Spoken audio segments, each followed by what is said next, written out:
Hey everybody, I am coming to you from one of my spare bedrooms. I miss all of you and I hope all of you are doing well and your families are doing well and you're staying as healthy as you can during this forced break from each other. Today I want to talk about home exercise just in general and what you can do while you're home.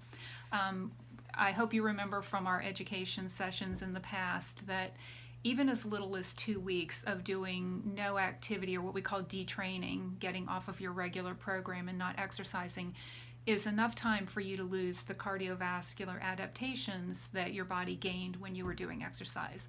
So we want to make sure that we're all continuing cardiovascular exercise until we can get back to the gym, as well as resistance training or strengthening exercise, because that is going to be enough time to lose those adaptations as well.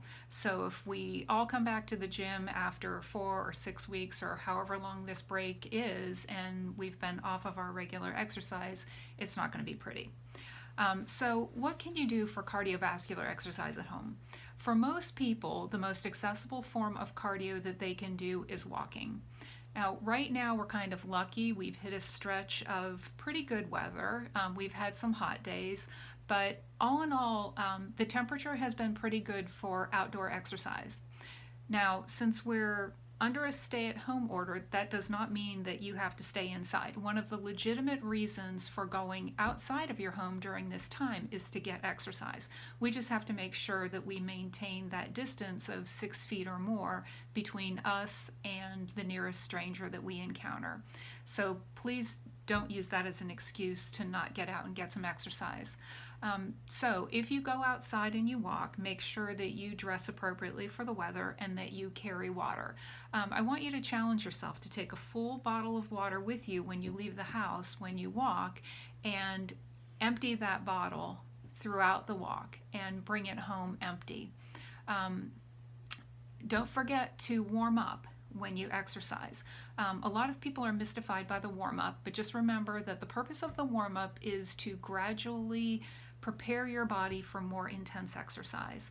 So if you are going outside for a walk, a perfect warm-up for an exercise walk is a slower walk. So when you start your walk, do so at a slower pace and then gradually ramp it up until you are walking at a brisk pace, and then continue that for 20 or 30 minutes and then cool down at the end. Use our class format as an example of how you should structure your own workout. We always start with a warm-up, then we'll do the cardiovascular exercise, and then we always end with a cool down. So structure your own exercise sessions in the same way.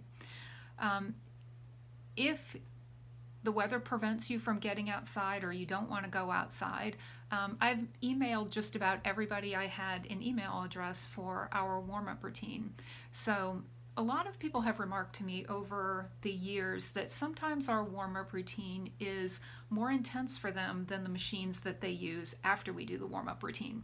So for some people, our warm-up routine might actually be a great way to spend 20 minutes exercising. So if you wanted to do that, what I would suggest doing is do our warm-up routine at a low level, stretch it out so that it takes about 8 minutes, but then repeat that warm-up routine, making the movements a little more vigorous, and then do a cool down. That would get you a good 20 minutes of cardiovascular exercise indoors. If you have home exercise equipment like a stationary cycle or a treadmill or anything else, now might be a good time to get back in touch with how that works and start using it again. Also, we have talked in the past in our education sessions about YouTube resources.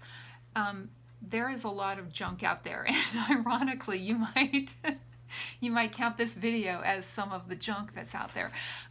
But remember, I gave you a list of channels that we thought were particularly helpful, that we had vetted, that we felt good about recommending, and Leslie Sansone's walk at home videos are definitely one of those. So if you can watch YouTube on a computer, on your smart TV, on your phone, your tablet, something with a nice sizable view, I would recommend following along with some of her cardiovascular in-home workouts.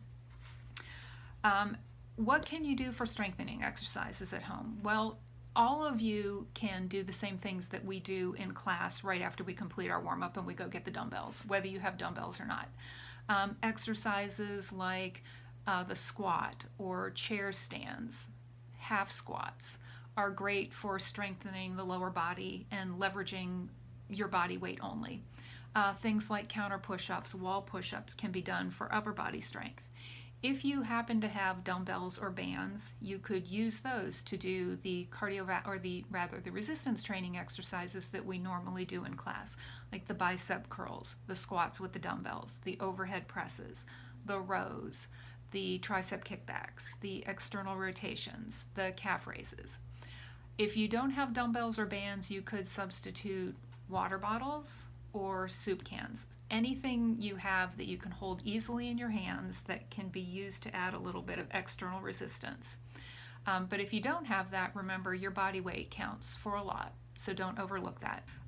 If you have any questions for me, I hope all of you know that you can reach out to me either via my Novant email.